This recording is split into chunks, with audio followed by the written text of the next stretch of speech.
Well, hello, and welcome to the MilVet Podcast. Your podcast hosts are Brendan Aronson, Tim Shaw, and Beau Higgins. We are military veterans, entrepreneurs, and investors. But most importantly, we strive to empower military service members, veterans, and their families. We believe that all veterans deserve a career that fires them up, a career in which you can learn, you can earn, and you can build a world-class network.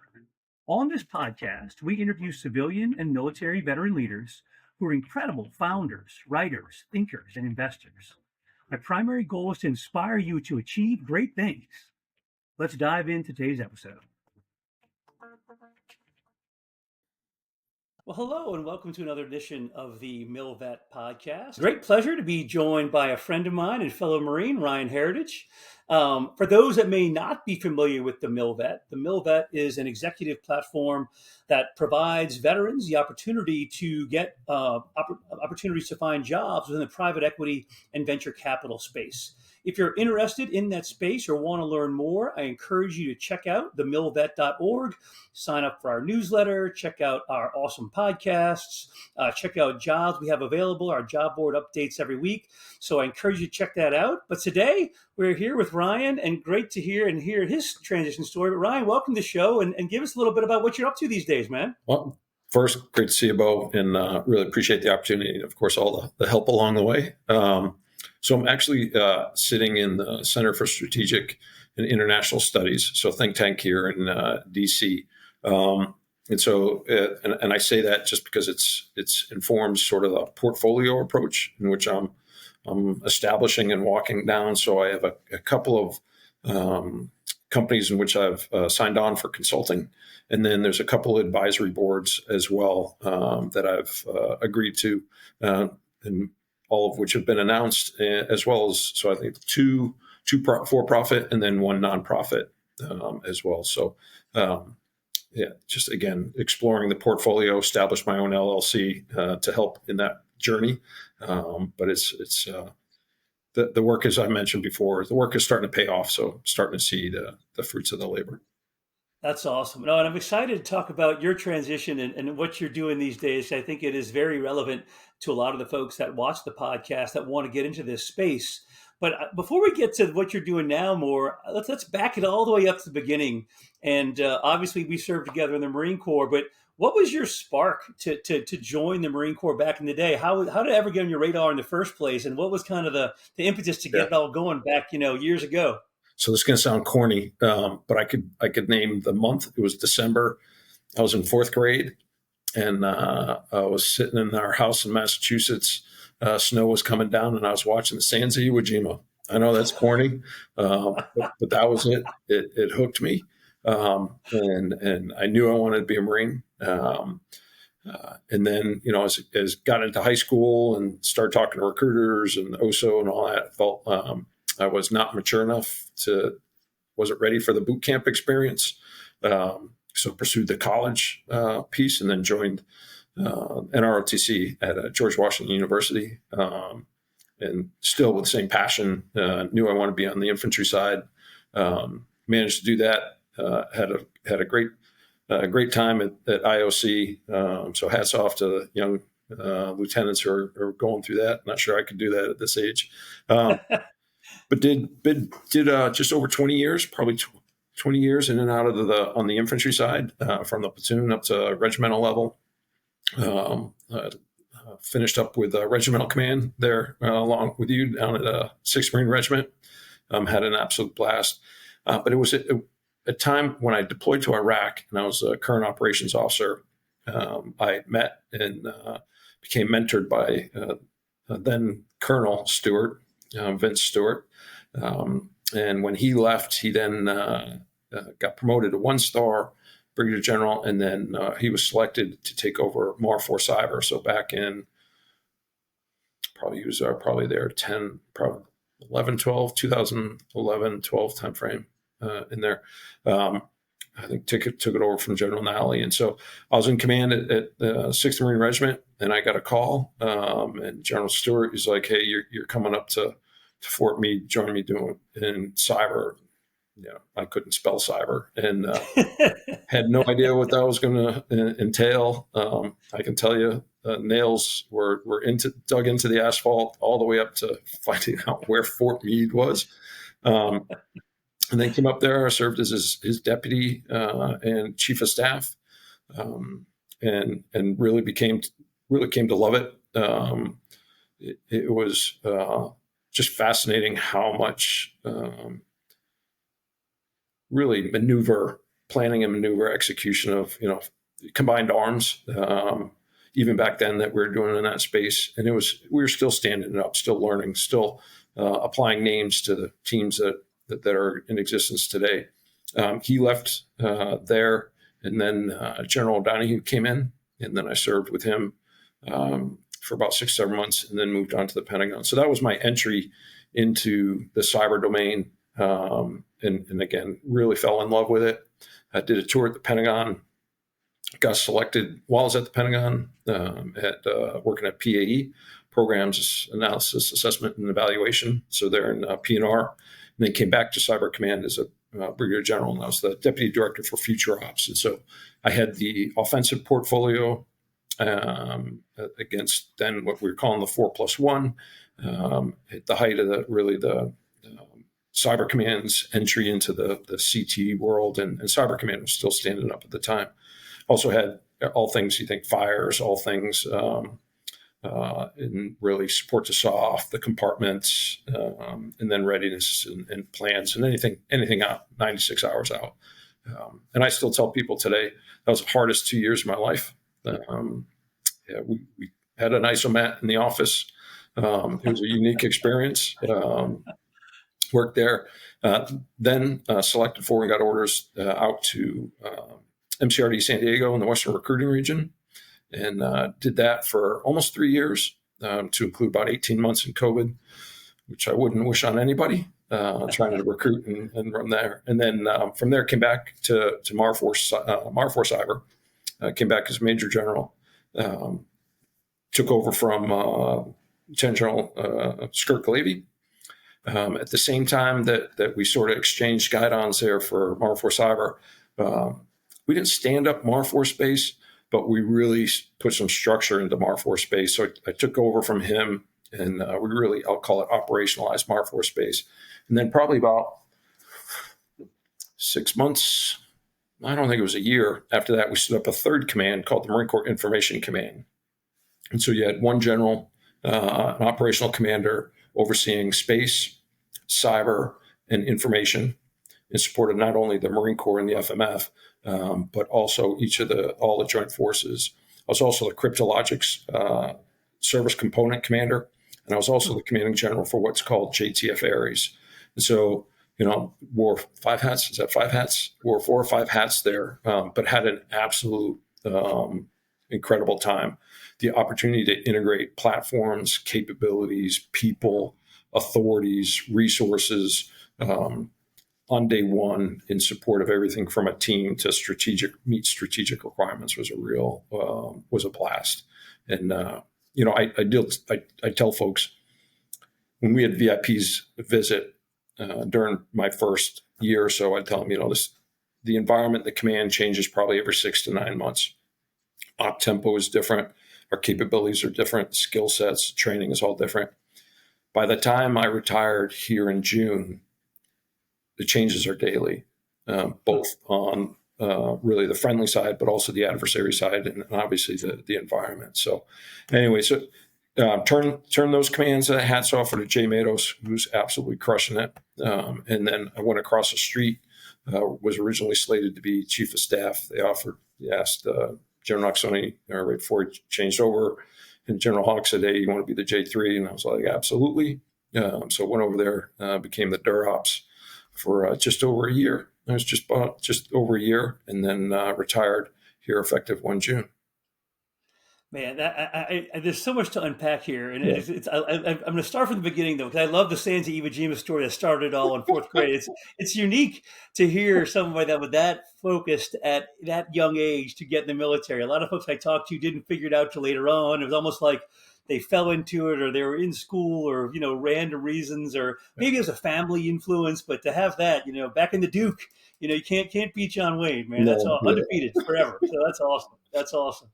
And I do think it's important to talk a little bit about your time. Obviously, you spent most of your career in the infantry, as the majority of Marine officers are infantry officers.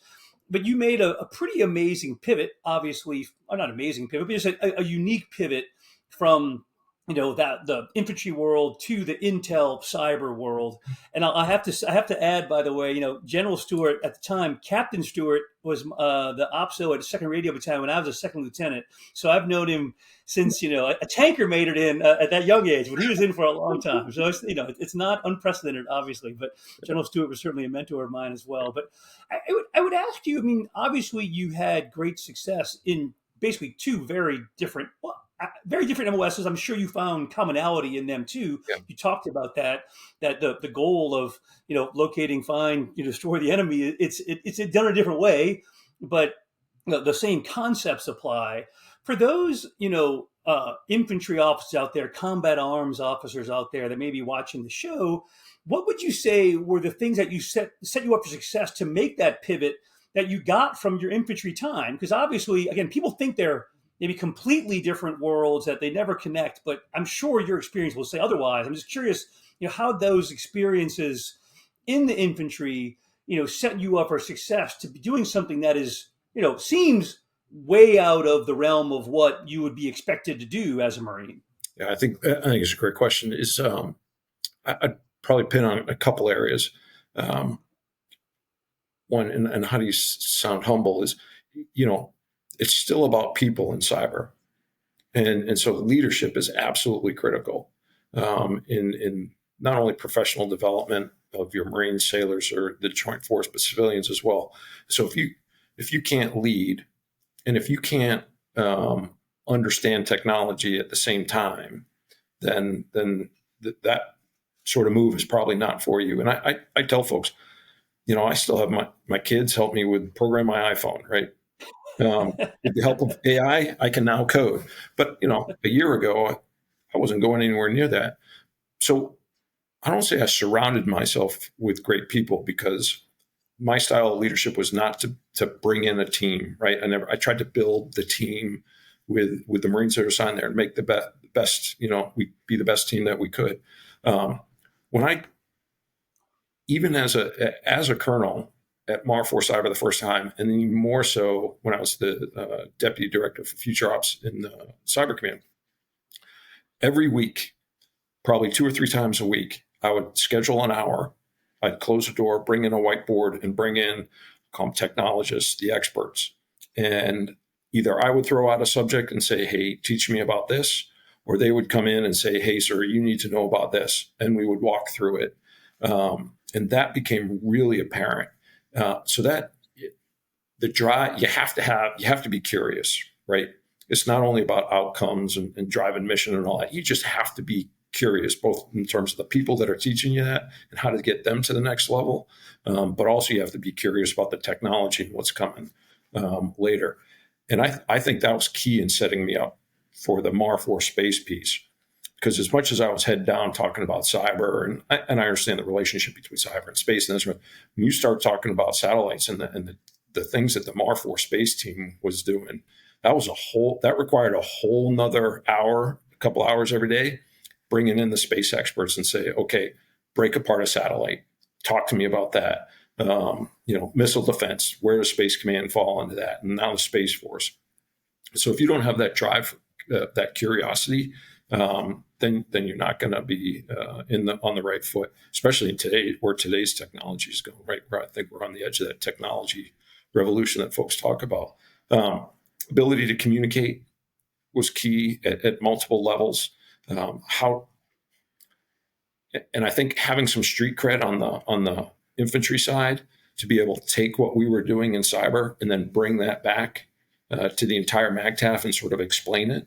I think General Stewart saw that as a requirement. General Donahue certainly did as well, and there's still a need for educating the force and really all of DoD and others on cyber and space and doing that. And then the ability to plan, synchronize. Again, you in cyber and space, you are going to have people. You want people who are just incredible with technology, and sometimes they can be head down on a keyboard and be unaware of the bigger picture. And so I think those are probably some of the requirements, abilities, capabilities that you needed to make that pivot. And I will say there's a difference, right, between us on keyboard and others. And this goes back, there's not one time I didn't look over the shoulder of a Marine operator on a keyboard, and that individual didn't know really the mission, purpose, intent, end state, understand,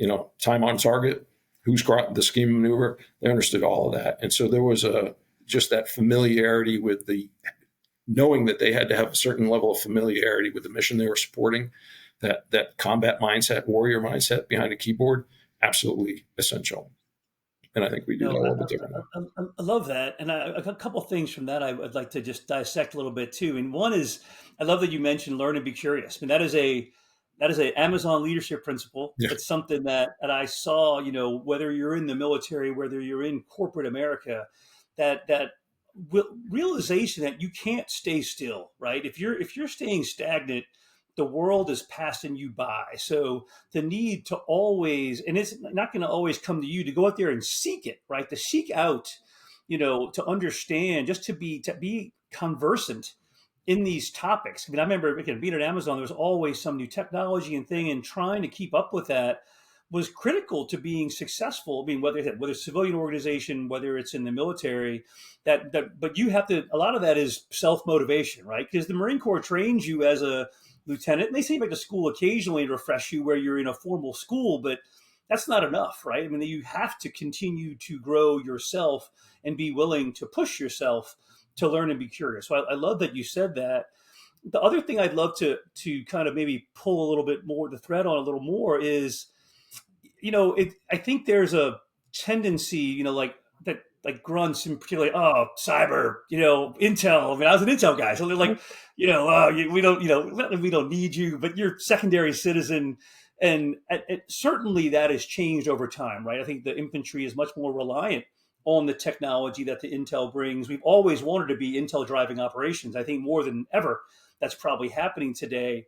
But are there any things you can talk about of how you simplified the message to your, combat arms brethren to make it palatable? Because I think there's just like, you're talking, you're a big head. I'm going to go blow things up, and how did you make that, that connection? Because obviously you had credibility. You came from the community. So that's part of it, I think, which is key. But did you learn a language to be able to speak, to make the complex, which it is, easy? I think that's a critical part of being successful in the roles you were in.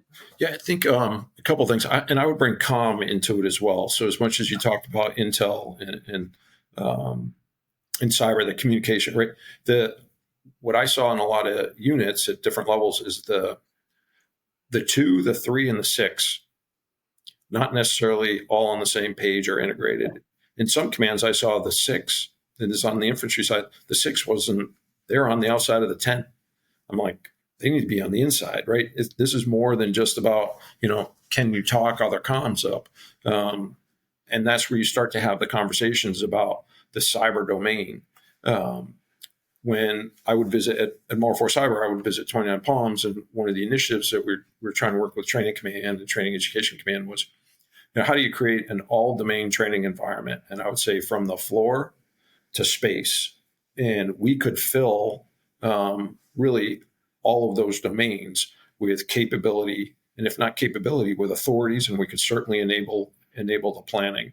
And so being able to talk about the complex, a lot of times I would talk from the adversary's perspective. I would start there, and I would ask, and sometimes I wouldn't go straight to the commander, perhaps start with the staff and have the commo, or more importantly, the 3 show me the comm plan. Right, the 3 briefing me which networks are prioritized in terms of cyber defense based on your scheme and maneuver. Because here's what the adversary is going to do. And by the way, the 2, where's your threat intelligence coming from? and are you able to action that?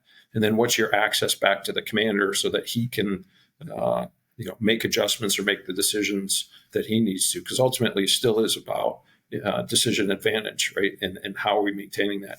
It has been a challenge in terms of, I don't call it challenge, perhaps not the right word, but data is the king of the coin of the realm, right? It's knowing what data the commander needs at various echelons, when they need it, understanding how it's going to get to them, so that they can make the decision, when they need to. Just starting to think through that as part of, your maneuver warfare and your planning. And I'm certainly seeing it at 20 Palms. I'm seeing what the infantry battalion commanders were putting out. And it's pretty exceptional, but it is a constant, effort. I call it's like continuing actions, right? Because this is the only domain that's man-made, and it's changing every day.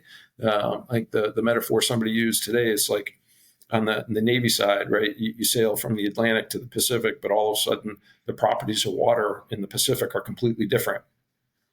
So what is the Navy, right? I mean, that's an interesting analogy. So, how do we study, adversary networks from an offensive perspective? Understanding your own network, being able to see it, right? Making sure the 2 and the 6 are talking about censoring your network. Intel support to cyber, still lagging behind. Something that we'll need to continue to develop, and we're making strides there. But again, if I did not have that time in the infantry, I don't think I would have been able to explain it. And I still hear it from senior leaders today that we being cyber community, make it too hard for the rest of the force through the poor terminology, inability to explain it in clear language that they understand as a joint warfighter. So it's a constant effort. We have to be disciplined on the cyber side, more so than not, just to make sure that what we're putting in the doctrine makes sense to everybody else, not just the small community. Yeah, no, and I think the infantry community, the warfighter, theoretically they're your customer, right? So how do Absolutely. you explain this Yeah. complex, cloud? Like cloud, I don't want to, how do you explain that to them in ways that they can operationalize it? Yeah. That's always a challenge. Right? They want to operationalize this stuff, Yeah. And walk it back, right? Yeah. Start with the Lance Corporals forward, and how are we going to support from that Marine all the way back up to the MAGTAF, whoever's the most senior. Walk it back that way from a domain, all domain perspective, and again, where information, data flow. You're not only talking about networks, because I will tell you, if I walked into any commander's office and started talking about cybersecurity, probably I'd have them for about 2 minutes, and then that's it. Right? Yeah. Your eyes are rolling in there. Yeah. I mean, just not a not very exciting topic. So how do you? But it's absolutely essential, because there is truth in, if you can't talk, you're going to have a hard time doing everything else. And so that security piece is going to be critical. I said, I do love the fact, having that synchronization between intel, comms, and operations is hugely important and very difficult. Don't get me wrong, but good units are able to do that. And it makes me think back of a time when General Ennis, who was the first Durant, I remember he used to tell these stories about, being there and getting all these RFIs from the infantry guys, and he's literally writing them on yellow stickies. Like, all right, I got these 17 yellow stickies about, I need to know, just basic stuff. How big's the enemy? Where are they located? And he's going back, and by the time he get back with the answers, they're already on like the 4th plan. Just being able to keep up with it. Yeah. Obviously, now it's almost can be the reverse, where you can have too much information coming in. Yeah. So it's gotten to a point where from this place where you had to go back and like research information as the intel guy on yellow stickies, literally, to now when you're getting almost, you can be overwhelmed by it if you don't know, what filters almost to like set to properly gauge that, so you can stay ahead of the enemy and get inside the OODA loop of that. But what is that? What is the right flow? And I mean, I'm sure every commander is a little different on how they process information. all those things are somewhat personal on how you do it. But it is, I think the challenge has gotten to be, it's gone from not having enough information to having too much information potentially. And again, I guess I'd ask you that, how do you balance that? Or what would you recommend for that commander out there? Because again, I think it's almost can be like literally overwhelming. Like, I don't know what to do, Yeah, and the advent, I think the advent, or the call it the advent is the right word.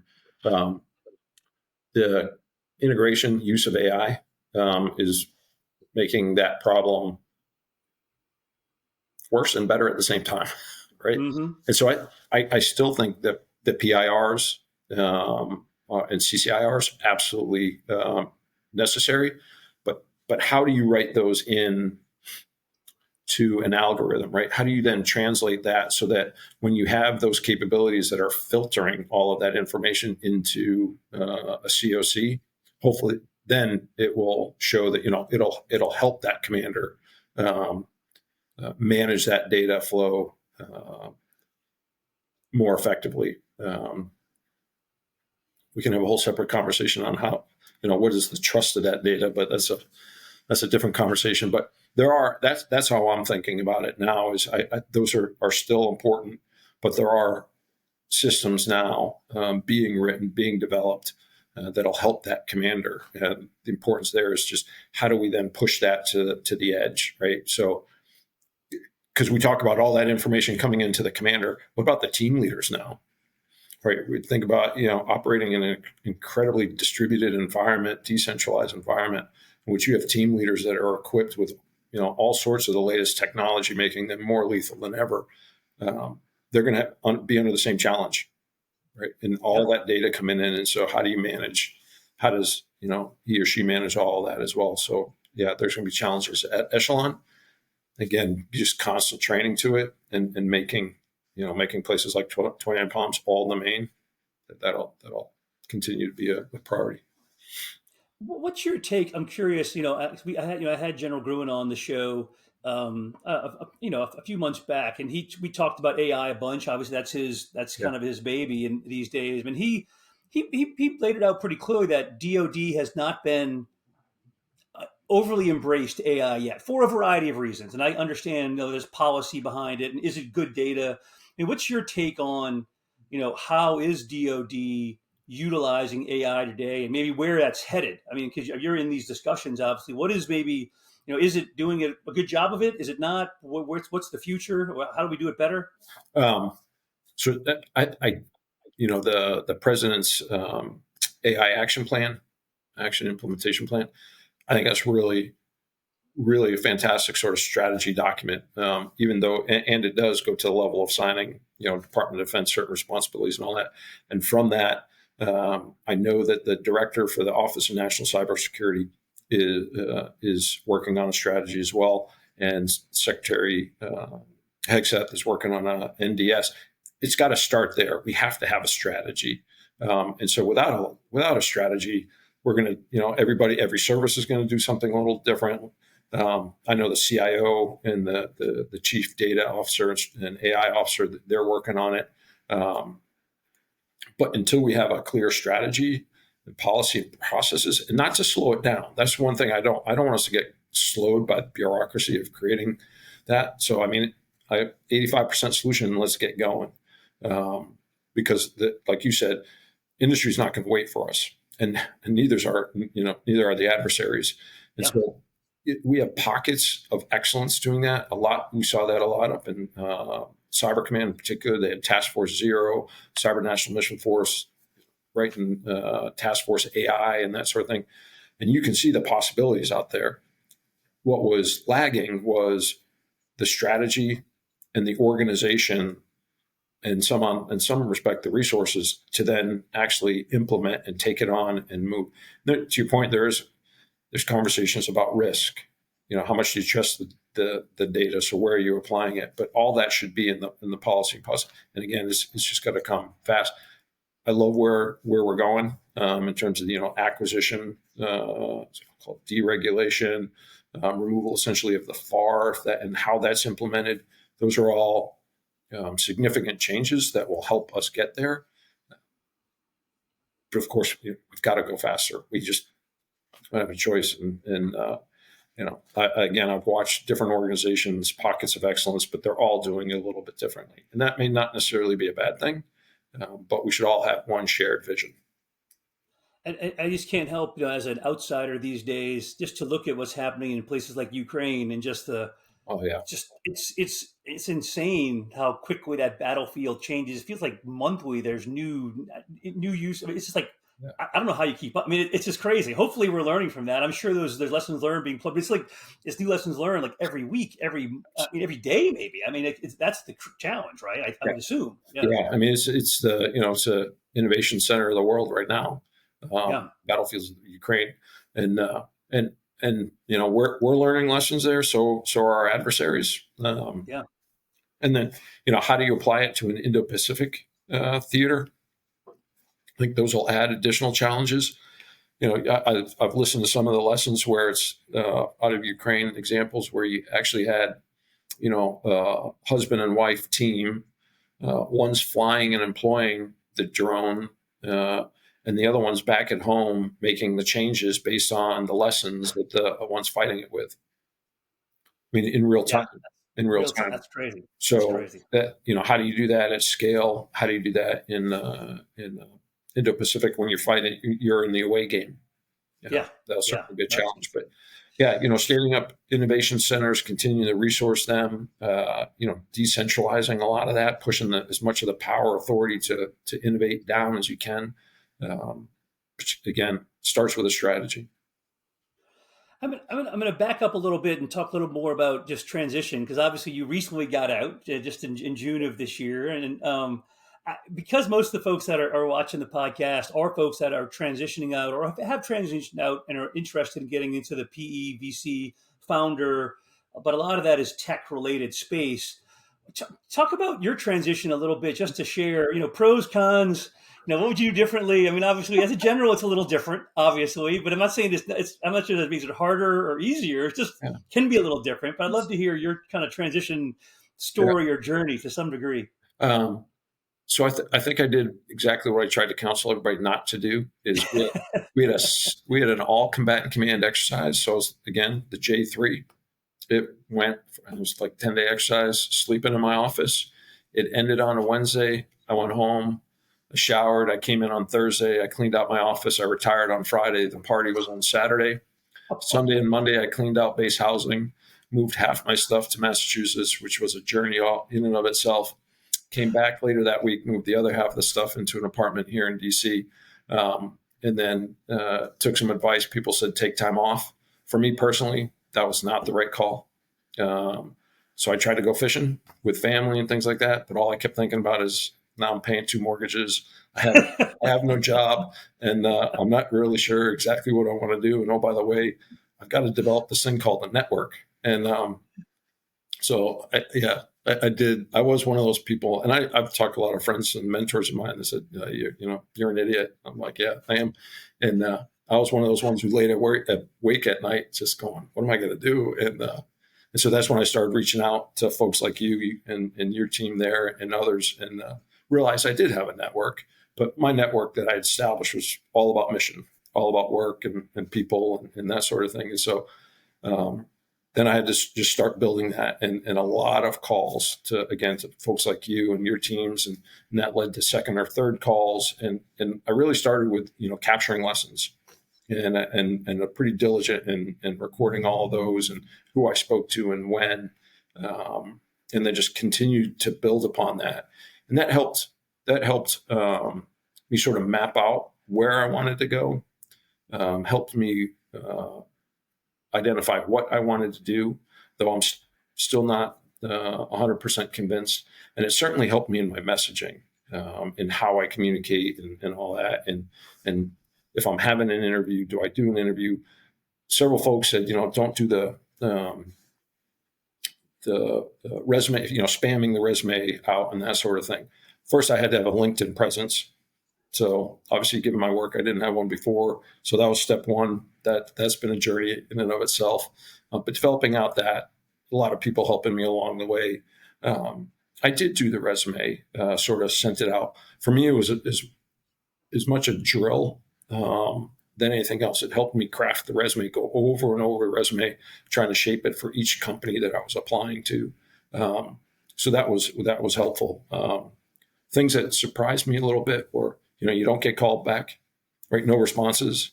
I left a job where I was, I get 300 emails a day, was an average day, and respond to every one of them, right?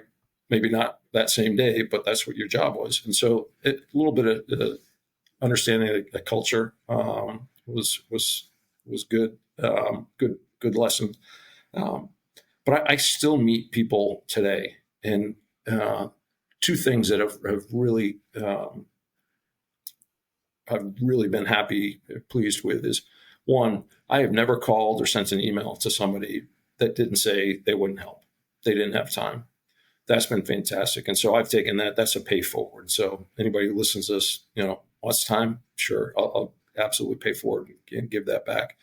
The other is the energy that's on the private equity, VC, the startup side.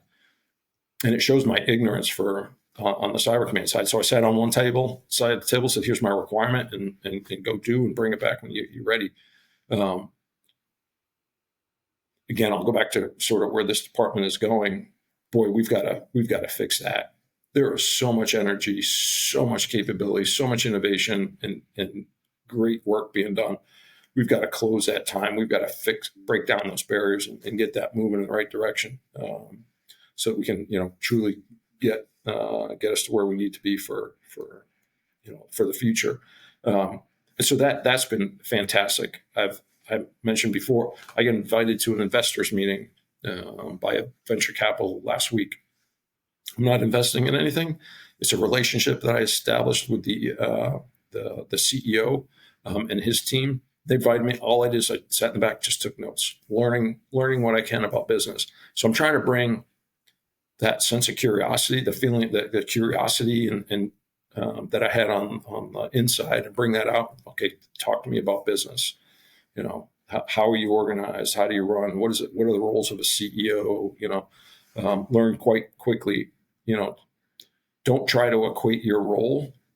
And I think I've heard this come across a bit differently. I don't know if everybody agrees with this. So my experiences, don't try to equate your role in the military to a role in business. I've sat in some transition classes and things like that. If you're a general, you're a CEO. No, you're not. No. If you're a director of operations, you're a CEO. No, you're not. So don't do it. There's a temptation.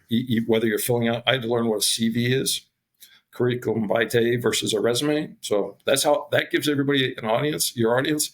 That's where I was starting. I had no resume. I went through the transition seminar, started work on it, but then life and work takes over, and then went from there. But like I said, I'm meeting probably with 3 or 4 new people every week. Probably about 85% of that is in the tech space, cyber, information, intelligence space. And then the other third is probably 25%. Third is probably on the leadership side. And how do I frame that? So, yeah, it's been establishing an LLC, another lesson, right? I thought the Marine Corps transition program was fantastic. Step by step, do these things. Of course, I missed a few, screwed that up a little bit, but finally got it up and running, and that too has been an experience. Simple things, managing your calendar, right, and being really focused on that, because you miss a meeting, boy, does that send a signal in the private sector, right? It's not just an ass chewing. You may have missed an opportunity. So just being disciplined like that, those are things that I've learned along the way. No, I think that's a great advice for anybody out there. And again, I say it probably a dozen times a day. I mean, networking. Yeah. If you're not networking, you're probably not working, and your network is your net worth. Yeah. Right. So I mean, it never ends. I mean, because you never know where the opportunity. Yeah. The opportunity meets your actions, and it's just it's a strange, crazy world out there. But you got to kind of have your name in play and just be always just listening, talking, hopefully taking in more than you actually give out a lot of time, just kind of trying to figure out where those opportunities are going to be and how you can provide a value add Right. somewhere inside that ecosystem, right? But you have to be aware that the opportunity exists in some ways too, so it's that being able to have a seat at the table at those places and talking to people, because as you know, I mean, the one conversation leads to the next one, and all of a sudden you're Yeah. in a place you never thought you'd be. Like, you know what, I might be able to provide value there in some way, shape, or form. But how do you pitch that value proposition can be the hard thing too. Obviously, you didn't have to do that in the military, right? It's not something your paycheck comes in no matter what every day. It's like that's what we do, right? We have a budget. It's pretty easy, not easy, but just different. It's a different operating system to function in. Yeah. That you have to learn the new rules of the road in a place you're operating. I think probably. And, Right? and I think in research is if you're able to research the company, Yeah. right, doing your due diligence there to research, and that'll help you, as you're sitting down, depending on where you're at in an interview or coffees, right? First, every coffee is an interview. That's how I treat it. Is being able to then articulate your value into that company based on the research that you did. And so I said, hey, here's how I think I've identified 2 or 3 things that are your priorities and perhaps you have some gaps in.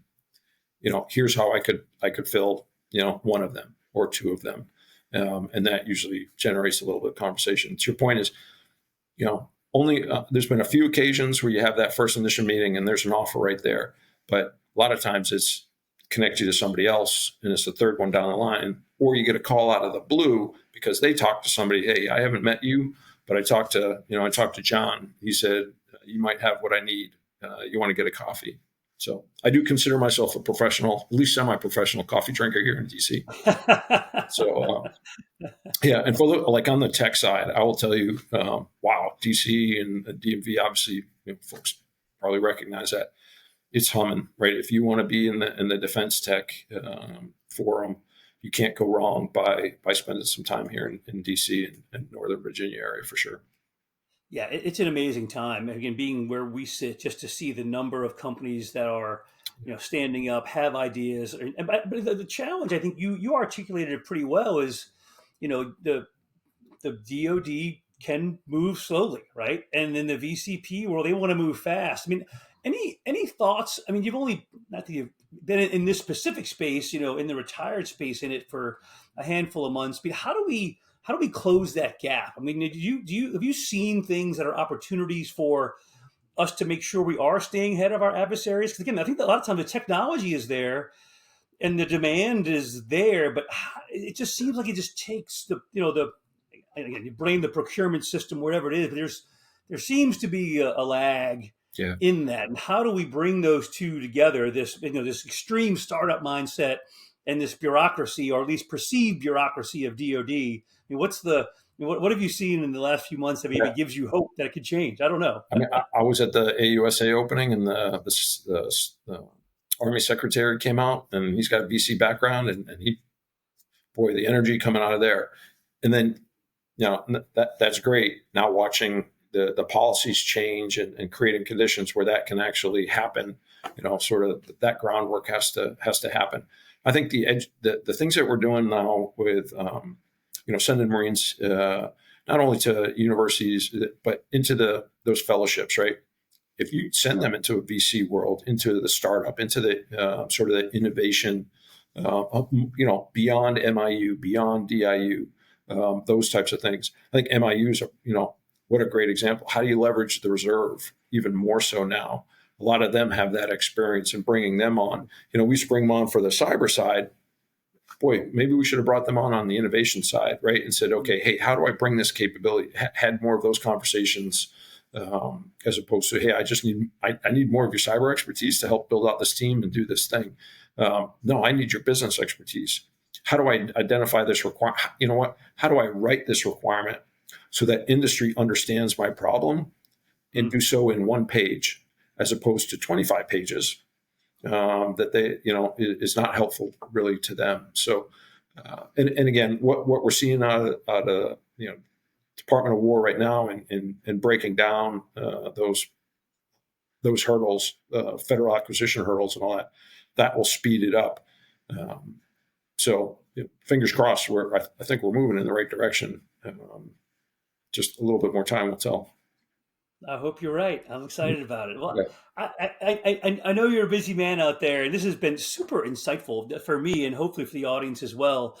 I mean, any last thoughts on kind of what you're doing, anything you're involved with, where maybe you see where do you expect to be in a couple of years from now? I'd love you to kind of close it out with anything that you feel the audience may be be interested in. So my interest. I still am looking for that full-time opportunity that'll scratch the itch. I have an itch to serve, whether that's going to be in academia, in the policy realm, or perhaps running my own company in the national defense sector, and then opportunity to give back.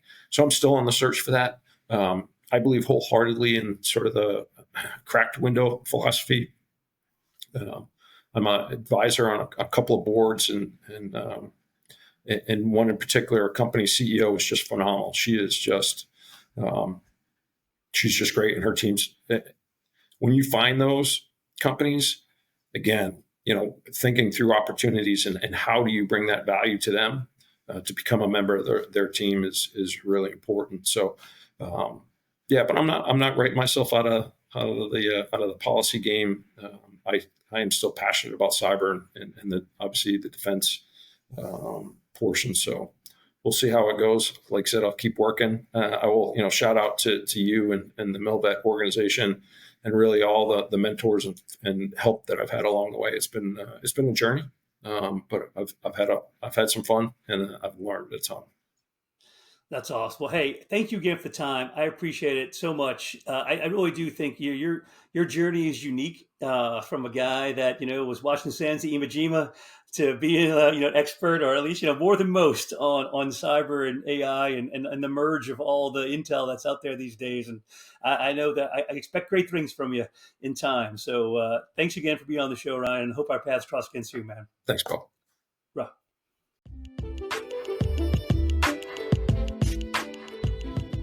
Thank you so much for taking the time to listen to this episode. For more content, follow us on Instagram @TheMilitaryVet or on LinkedIn. Join us at an upcoming event or learn more on our website, TheMilVet.org. Feel free to email us directly at leadership@TheMilVet.org. Thank you so much and take care.